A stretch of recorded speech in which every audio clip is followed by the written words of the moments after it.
सभी साथियों को मेरा हाथ जोड़कर नमस्कार। जय वाल्मीकि, जय भीम, जय गुरु रविदास, जय कबीर साहब जी।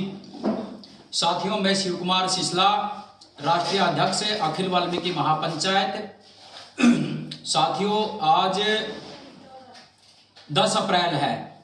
मैं आपको बताना चाहता हूं 10 अप्रैल 2022, ये 7 तारीख की बात है। मेरे पास फोन आता है कुछ साथियों का कि कैथल जेल में कुछ साथियों के साथ अनैतिक व्यवहार हो रहा है। उनके गुदाद्वार के द्वारा उनके अंदर बर्फ ठूसे जा रहे हैं। पुलिस डंडों के साथ उनके गुप्त पार्ट में बर्फ धकेल रही है। तो साथियों, मैंने एसपी साहब के पास फोन किया 7 तारीख को रात के समय। एसपी साहब ने मुझे कहा कि आप संजय बांगड़ वहां के जेल अधीक्षक हैं, उनसे बात करो। तो उन्होंने संजय बांगड़ का मेरे पास नंबर टेक्स्ट मैसेज किया। तो मैंने संजय बांगड़ जी के पास फोन किया, पुलिस अधीक्षक के जेल अधीक्षक जी के पास। तो मैंने पूछा कि वहां पर 7-8 लड़के हैं, उनकी परिजनों की कंप्लेंट है कि वहां पर उनको बहुत ज्यादा टॉर्चर किया हुआ है, उनके गुप्त अंगों में बर्फ ठूसे जा रहे हैं। तो जेल अधीक्षक साहब ने मेरे को कहा कि ऐसा तो कुछ नहीं है, वैसे फिर भी हम आपकी संतुष्टि के लिए आप कल आ जाएं मेरे ऑफिस से, तो कल मैं आपको लड़कों से मिलवा देता हूं, आपको सेटिस्फाई कर देता हूं। तो जी उसके बाद 8 तारीख को हम काफ़ी आदमी जेल में जाने की कोशिश करते हैं, लेकिन काफ़ी साथियों को मैंने जेल के बाहर ही रोक दिया और मैं जेल के अंदर चला गया। वहां पर सुप्रीडेंट साहब के पास मैंने फोन किया, संजय बांगड़ जी के पास। उन्होंने मुझे कहा कि आप मेरे दफ्तर में आ जाओ। दफ्तर में उनके साथ बैठ गए। कई और भी साथी वहां पर मौजूद थे। तो उन्होंने 2 लड़कों को वहां पर बुलाया खिड़की से। एक तो रवि था और दूसरा था मोनू जो है वो जाट बिरादरी का है, रवि जो है वो वाल्मीकि है। उसने कहा कि इनसे पूछ लो। तो रवि और मोनू ने मेरे को कहा कि भाई साहब, हमारे साथ यहाँ पर बहुत गलत हो रहा, हमारे को मजबूर कर दिया पुलिस प्रशासन ने, यहाँ का जेल प्रशासन ने, कि हमने एक दूसरे के गुप्त अंग में बर्फ ठूसने का काम किया। तो उसके बाद जो वहां का जेलर है संजय बांगड़ जी, वो डिवाइड एंड रूल का वहां पर फॉर्मूला करता है। एक दूसरे कैदी को दूसरे कैदी के से भड़काता है और अपनी राजनीति वहां पर चमकाता है। तो मेरे को भी जेलर साहब ने कहा कि आप तो वाल्मीकि हो, एससी हो, तो आप इन जाटों की लड़ाई क्यों लड़ते हो? देखिए, हमारे लिए पीड़ित व्यक्ति कोई भी हो, हर व्यक्ति पीड़ित है। तो उसके बाद वहां पर एक ऋषि नाम का लड़का वहां पर आया और ऋषि नाम के लड़के ने आकर के मेरे को बताया कि भाई साहब, मैं यहां पर आत्महत्या करूंगा। जेलर ने खुद 6-7 तारीख को मेरे पास इन्हीं के इसी कमरे में मेरे गुदा द्वार के ऊपर बर्फ रख के और प्लास्टिक के डंडे से इस प्रकार से ठुसा और मेरे को इतना ज्यादा मारा है। और मेरे को जाति सूचक गाड़ियां जो वहां का एलओ ने वहां पर दी है और इतना ज्यादा हमें टॉर्चर किया गया है कि हद से ज्यादा। तो मैंने जेलर साहब से रिक्वेस्ट की कि आपने ऐसा नहीं करना चाहिए था। तो जेलर साहब ने और एलओ ने दोनों ने मेरे ऊपर वहां पर प्रेशर बना दिया और मुझे वहां पर प्रताड़ित किया। चलो कोई बात नहीं, मैं इस बात को लेकर भी खामोश हो गया और हमने आकर के हम डीसी साहब के यहाँ पेश हुए कि ऐसे ऐसे करके। जब मैंने जेलर साहब से और वहां का एक डॉक्टर था उनसे कहा कि हम बाहर इन लोगों की साथ जो नामजद वहां के साथी थे उनका कहा हमने डॉक्टरी बाहर करवानी है सिविल अस्पताल कैथल में। तो उन्होंने कहा कि आप कोर्ट के ऑर्डर लेकर के आइए, तो तब हम वहां पे उनका वो करने का डॉक्टरी करवाने का काम करेंगे। तो उसके बाद हमने क्या किया, हम वहां से आगे और हमने कोर्ट के आदेशानुसार डीसी साहब ने 9 तारीख को, 8 तारीख का वायका है ये, 9 तारीख को डीसी साहब ने ऑर्डर लिख दिया और 4:45 बजे हम जेल में कैथल गए।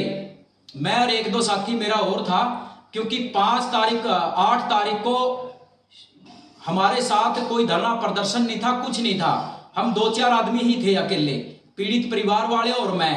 तो मैं वहां पर गया तो मैंने वहां पर संजय बांगड़ जी के पास फोन किया, जेल सुप्रीडेंट के पास, कि हम यहाँ पर लेटर लेकर के आए हैं डीसी साहब का कि आप वहां बच्चों की जिनके साथ आप लोगों ने अमानवीय व्यवहार किया है, आप इनकी डॉक्टरी यहाँ पर सिविल अस्पताल में कर दें। तो जेलर साहब ने मेरा बिल्कुल फ़ोन नहीं उठाया और कम से कम 10 बार मैंने फ़ोन किया है।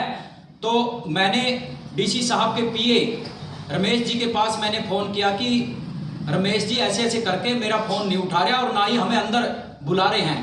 तो जो उपायुक्त के जो पीए साहब हैं रमेश जी, उन्होंने जेल सुप्रिटेंडेंट के पास फ़ोन किया और कहा कि भाई उनसे वो ले लो जो लेकर के आए हैं, जो ऑर्डर डीसी साहब के लेकर के आए हैं वो आप ले लो। तो एक पुलिस का हेड कांस्टेबल मेरे ख्याल से सतपाल नाम का था, वो वहां पर आया और उसने हमारे से वो ले लिया। सिर्फ ये बात कहने के लिए मैं एक बार सुप्रिटेंडेंट साहब को दिखा करके आता हूं कि इसमें क्या है, ठीक है ना। तो वो मेरे से ले लिया और वो ले जाने के बाद 15 मिनट तक जब वो नहीं आया तो हमने फिर दोबारा डीसी साहब के पीए से फोन किया कि साहब हमने हमारे से ऐसे ऐसे करके ले लिया।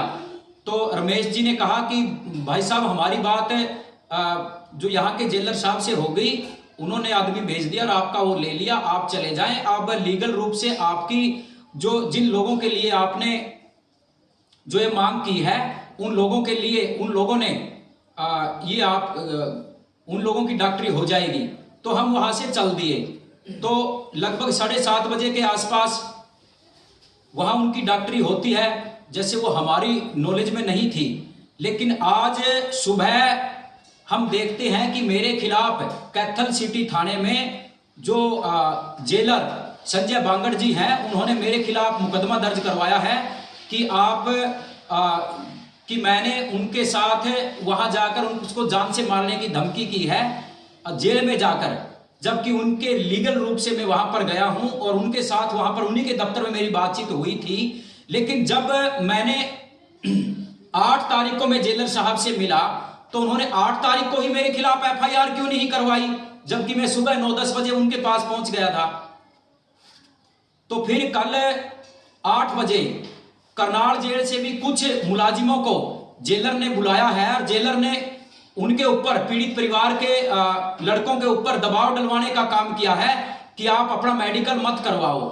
और उससे पहले 8 तारीख को जब हमने जेलर साहब के खिलाफ एप्लीकेशन डीसी साहब को दे दी तो जेलर साहब ने मेरे को खरीदने की बहुत भरसक प्रयास किया कुछ लोगों के द्वारा कि मैं बिक जाऊं और उनके खिलाफ मैं कोई कार्रवाई ना करूं। जब जेलर साहब का इस बात में बस नहीं चला तो उन्होंने 7 तारीख छोड़ी, 8 छोड़ी, 9 छोड़ी। आज 10 तारीख को मुझे अखबारों में पता चलता है कि रात को मेरे खिलाफ जेलर साहब ने जान से मारने की धमकी देने, सरकारी काम में बाधा उत्पन्न करने का एलिगेशन लगाकर और पुलिस अधीक्षक महोदय कैथल के मार्फत मेरे ऊपर सिटी थाना कैथल में मुकदमा दर्ज करवा दिया। तो साथियों, मेरी आप सभी से विनती है कि मैंने 36 बिरादरी के लिए लड़ाई लड़ने का काम किया है। जेल में ये जो भ्रष्ट अधिकारी अमानवीय व्यवहार लोगों पर करते हैं, कैदियों के पर करते हैं, तो मैंने इसी के एवज में एक्शन लेकर अखिल वाल्मीकि महापंचायत के बैनर तले और माननीय उपायुक्त महोदय को लीगल एप्लीकेशन देकर ये काम करवाने का काम किया है। आप सभी से मेरी विनती है कि मेरे खिलाफ सिटी कैथल में झूठे मुकदमे जेलर ने दर्ज करवाए हैं। जब जेलर को मैंने धमकी 7 तारीख को दी थी, 8 तारीख को दी थी, या मैं उसके पास गया था, तो उसने उसी दिन वहीं पर मेरे को अरेस्ट क्यों नहीं किया? उसी दिन उसने मेरे ऊपर मुकदमा दर्ज क्यों नहीं करवाया? ये आज ही क्यों करवाया? तो साथियों, वो बचाव के लिए ऐसा काम कर रहा है और मैं समझता हूं उसका ये प्लान है कि मुझे जेल के अंदर ले जाकर जिस प्रकार रमन वाल्मीकि की जेल के अंदर निर्मम हत्या करवाई गई थी, उसी प्रकार शिव कुमार सिसला के खिलाफ ये साजिश है जेल प्रशासन कैथल की, संजय बांगड़ जी की। ये साजिश है कि शिव कुमार को अंदर ले जाकर इसको जान से मारा जाए। तो मेरी आप सभी साथियों से ये पुरजोर तरीके से अपील है, क्योंकि फेसबुक पर भी मैं लाइव आया था शिव कुमार सिसला सी पर, लेकिन उसको सरकार काट भी सकती है, इसलिए मैं ये वीडियो अपलोड कर रहा हूं ताकि समय पर काम आए। आप सभी साथियों का मैं आह्वान करता हूं। और आज 10 अप्रैल को मैं प्रेस कॉन्फ्रेंस करने के लिए जा रहा हूं कैथल सचिवालय में।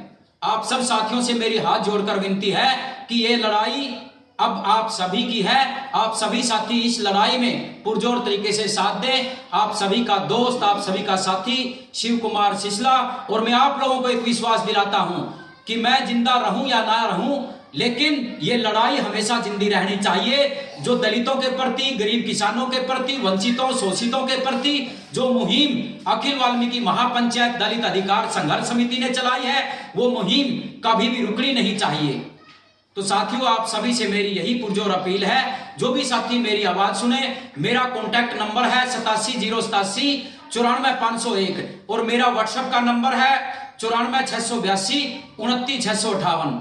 आप सभी से पुरजोर तरीके से अपील करता हुआ, आप सभी का आह्वान करता हुआ, आप सभी का दोस्त शिव कुमार सिसला। नमस्कार। जय वाल्मीकि, जय भीम, जय गुरु रविदास, जय संत कबीरदास जी, जय भगत सिंह। नमस्कार।